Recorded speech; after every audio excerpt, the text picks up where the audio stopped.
3 मिनिटात 30 बातम्या. Powered by बाबा जाधव मसाले, खजिना मराठी चवीचा. अस्सल खा, अस्सल रहा.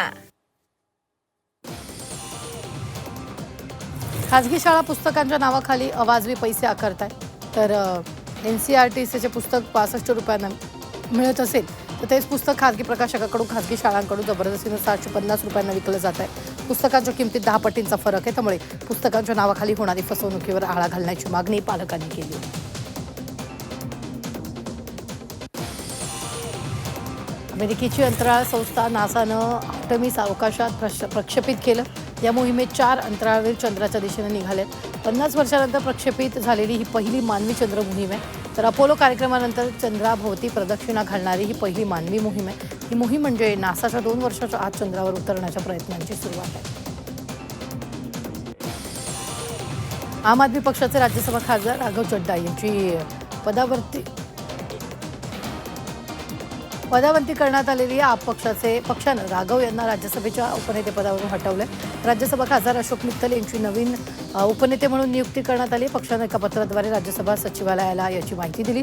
चड्डा हे 2022 पासून पंजाबमधून राज्यसभेचे खासदार आहेत आणि त्यांचा कार्यकाळ 2028 मध्ये संपत आहे.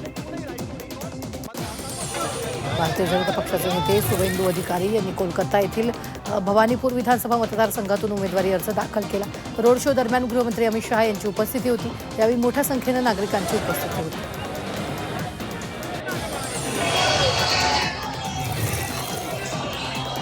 पश्चिम बंगालमधील विधानसभा निवडणुकांमुळे राजकारण पुन्हा एकदा तापतंय. गृहमंत्री अमित शहा यांनी आज बंगालमध्ये रोड शो घेतला आणि शक्ती प्रदर्शनादरम्यान भाजप आणि TMCच्या कार्यकर्त्यांमध्ये वाद झाला. या वादाचं रूपांतर हाणामारीत झालं. त्यामुळे परिसरात तणाव निर्माण झाला.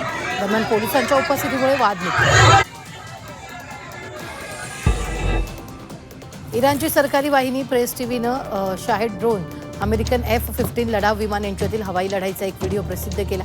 या व्हिडिओमध्ये अमेरिकन हवाई दलाचे F-15 लढाऊ विमान इराकमध्ये इराणचा शोध शाहेद ड्रोन पाडण्यात अयशस्वी ठरल्याचं दिसते.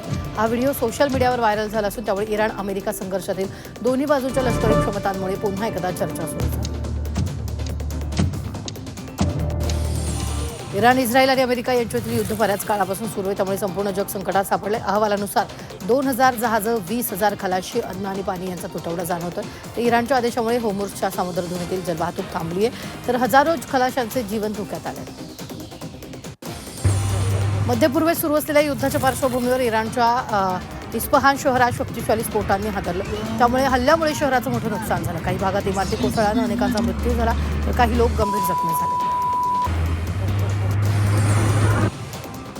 अमेरिकेचे राष्ट्राध्यक्ष डोनाल्ड ट्रम्प यांनी पुढील 2 ते 3 आठवड्यात अमेरिकी सैन्य इराणमधून माघार घेईल अशी घोषणा केली. आणि या घोषणेमध्ये भारतीय शेअर बाजाराच्या प्रमुख निर्देशांकांमध्ये जोरदार खरेदी दिसून आली. आघाडीच्या निर्देशांकांपैकी निफ्टी 50 आणि BSE सेन्सेक्समध्ये 1.50% पेक्षा जास्त, तर बँक निफ्टी निर्देशांकात 2.30% पेक्षा जास्त वाढ झाली आहे. आखाती प्रदेशात इराण, अमेरिका आणि इस्रायल यांच्यातील युद्ध सुरूच आहे. दरम्यान इराणचं नौदल उद्ध्वस्त झालं असून अमेरिका सैन्यानं एक उत्कृष्ट कामगिरी केली असं अमेरिकेचे अध्यक्ष डोनाल्ड ट्रम्प यांनी विधान केलं. मित्र राष्ट्रांना कोणतीही हानी पोहोचू देणार नसल्याचं त्यांनी यावेळी म्हटलेलं आहे.